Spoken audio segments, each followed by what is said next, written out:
আমার নিজের ID card দিয়ে আমার 12টা সিম রেজিস্ট্রেশন করা। এটা শুনে আমার গার্লফ্রেন্ড তেলে বেগুনে জ্বলে উঠে বলল, এতগুলো যদি সিম লাগে তাহলে কতগুলো বউ লাগবে জানতে পারি?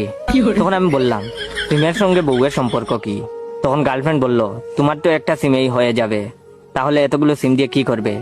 তখন আমি বললাম, এমনিতেই ভালো লাগছে তাই একটা একটা করে কিনতে কিনতে 12টা হয়ে গেছে। তখন গার্লফ্রেন্ড বলল, তুমি আজকে 2টো সিম রেখে বাকি সবগুলো সিম রেজিস্ট্রেশন বাতিল করে দিবে। আমি বললাম, কেন কেন?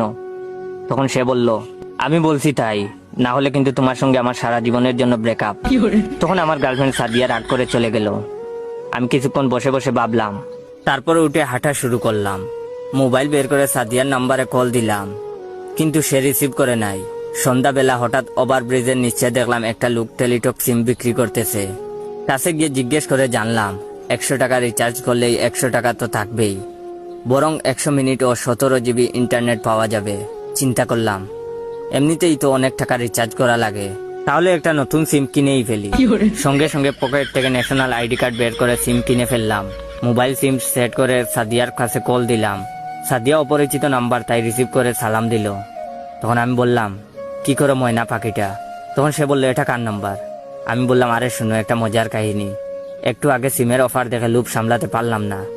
তখন সে একটু রেগে গিয়ে বলল, তোরে তো আমি জীবনে বিয়ে করব না রে। আমি বললাম, কিন্তু কেন? তখন সে